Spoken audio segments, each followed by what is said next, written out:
El Movimiento de los Trabajadores Rurales Sin Tierra es una organización de campesinos que luchan por la tierra y por la reforma agraria en Brasil.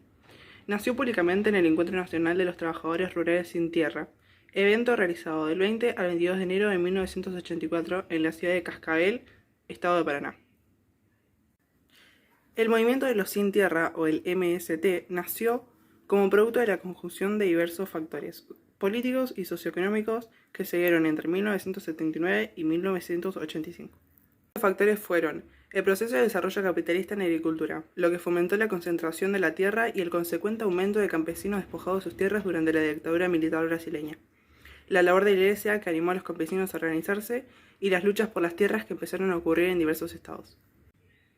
Este movimiento social tiene un alcance nacional que agrupa alrededor de 350.000 familias. En su base hay familias asentadas y acampadas. Su importancia también reside en que el movimiento logró dar nueva visibilidad a la cuestión agraria tanto en el contexto de la dictadura militar como durante la apertura neoliberal a partir de 1990. La permanente persecución que sufren los integrantes del movimiento de trabajadores rurales sin tierra suma nuevas víctimas diariamente. Por ejemplo, Enio Pascualín, líder del movimiento en Paraná, fue encontrado muerto el 25 de octubre de 2020, uno de los casos más recientes, con señales de ejecución. Enio es una de las tantas víctimas de violencia promovida por el actual gobierno brasileño, que califica al movimiento como terrorista y contra el cual promueve un discurso violento. Orlando y Rodrigo Celestino eran líderes que fueron brutalmente asesinados en el campamento de Paraíba el 10 de diciembre de 2018. Los relatos de testigos cuentan que entraron encapuchados en el campamento y ametrallaron el área donde cenaban estos dos militantes. En agosto de los años 2000 fueron asesinados 22 de sus dirigentes. En 1999, 26 dirigentes y, según los datos de la Comisión Pastoral de la Tierra del Episcopado de Brasil, solo en los años 90 los líderes rurales de los 100 tierras asesinados fueron 370. Desde los comienzos de la lucha por la reforma agraria, siempre estuvieron presentes los actos de violencia.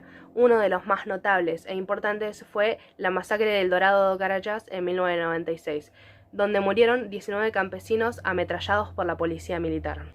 Aproximadamente 1.500 campesinos se encontraban cortando la ruta en protesta por la demora de la expropiación de un terreno cuando fue enviada la policía militar para interferir.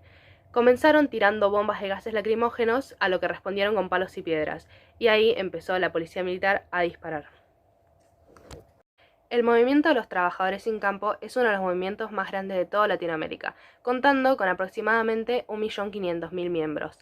Tiene un gran impacto político debido a sus manifestaciones masivas y a la magnitud de sus acciones. Ellos, además de convocar muchísima gente en las ciudades y en los campos, también hacen campamentos provisorios en las ciudades, huelgas de hambre, concentraciones regionales, entre otros. Debido a este gran impacto político, desde la creación de este movimiento, en 1985, hasta ahora, hubo aproximadamente 1.700 asesinatos a militantes. Además de las luchas sociales que hacen, también tienen audiencias con gobernadores y ministros, hubo ocupaciones de órganos públicos como el INCRA. En la Constitución brasilera hay cierto vacío legal sobre lo que es la propiedad productiva. Entonces lo que el MST reclama es que digan explícitamente y definan lo que es la propiedad productiva. El MST identifica lo que ellos consideran que no son tierras productivas y las ocupa. Después de esto, el grupo comienza un cierto proceso legal como para expropiar la tierra y otorgar el título a campesinos que no tienen, mientras que los propietarios se esfuerzan por retenerlo y argumentar la productividad de la misma. El MST es representado en estas actividades por consejos legales públicos, por propios abogados o también por organizaciones como Terra Direitos.